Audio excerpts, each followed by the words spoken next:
This is going to be a short review video of the Athearn Genesis 57-foot FGE Mechanical Refer.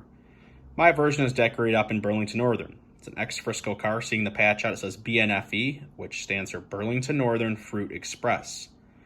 It's part of the Prime for Grime series. As you can see, the patch out, the gray trucks, and the darker original paint scheme on the body. This car was purchased on eBay for $93, and unfortunately that is about the lowest price you're going to find the sound versions of these. Non-sound, you're looking at about $58 to $60. These cars are loaded with detail, and the sound versions sound phenomenal. I know that $93 price point will probably scare quite a few of you away. For a freight car, I agree, it's pretty high. I'm glad I got one, but yeah, that price point's a little higher. But we'll dig into this video here and show off this car. It's a very nice car. I'm glad to have this as part of the fleet. As you can see, you've got your typical Athearn Genesis box. Let's take this out of the box and put it on the layout. Inside your box, you've got your instructions, newsletter sign up, and warranty information. With all the information on this with parts and different body variations. Typical Athearn packaging to keep it safe during transit.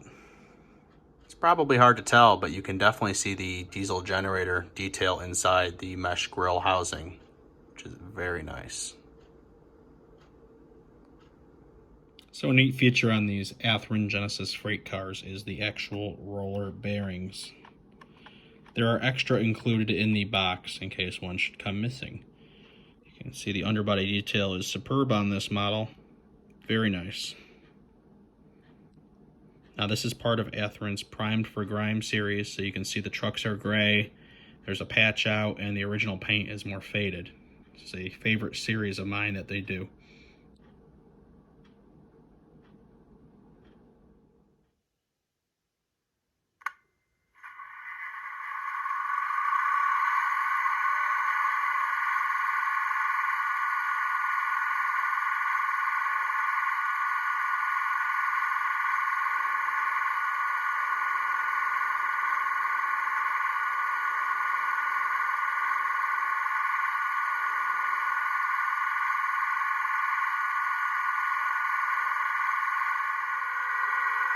So one of the nice things about this car is the ability to adjust the volume. And you can see it cycled off again. It is very simple to adjust the volume. Per the instructions, the roof is friction fit, so it comes right off very easily. Be careful to mind the exhaust port when you take this off, and also be sure when reinstalling it, the exhaust port goes on the side with the diesel engine. I will show you guys inside of this. All you need is a small flathead screwdriver to change the sound. And you can see it cycle back on again. With the roof off, it's definitely a lot louder, so show you guys inside of it. Now, as you can see, the circuit board has been removed from the model. I didn't believe I was initially going to have to do this due to the fact the instructions show the placement of the volume control at the top of the circuit board. However, upon further examination, the circuit board inside the model does not appear to have this, and I decided to take it off and look. And sure enough, on the opposite side, facing the bottom of the car, is the volume adjustment, which will also mute it. You need an extremely small jeweler's Phillips or flathead blade in there, and I cannot stress small enough.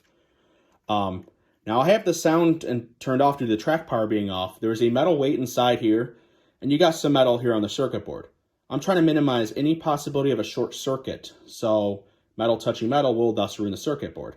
So I've killed the power when I took this off, and on the adjacent track I put down an Athearn newsletter from the box. This will minimize any chance of the circuit board coming in contact with metal. We don't want to ruin this.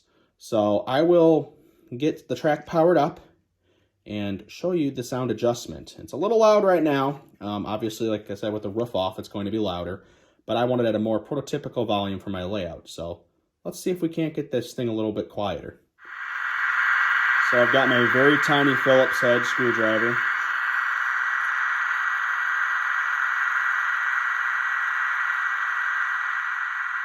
See how quiet it gets? You can even mute it if you desire. Don't know why you would.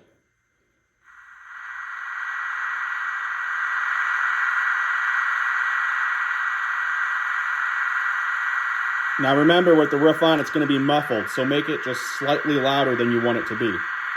So I will kill the track power, and I will reinstall the circuit board back in the car. Now before I install the circuit board, I thought I'd show off the interior. There's your metal weight, your speaker, and here is the detail for the diesel engine, which is see-through through the outside grills. Pretty nice detail. So let's put this back on.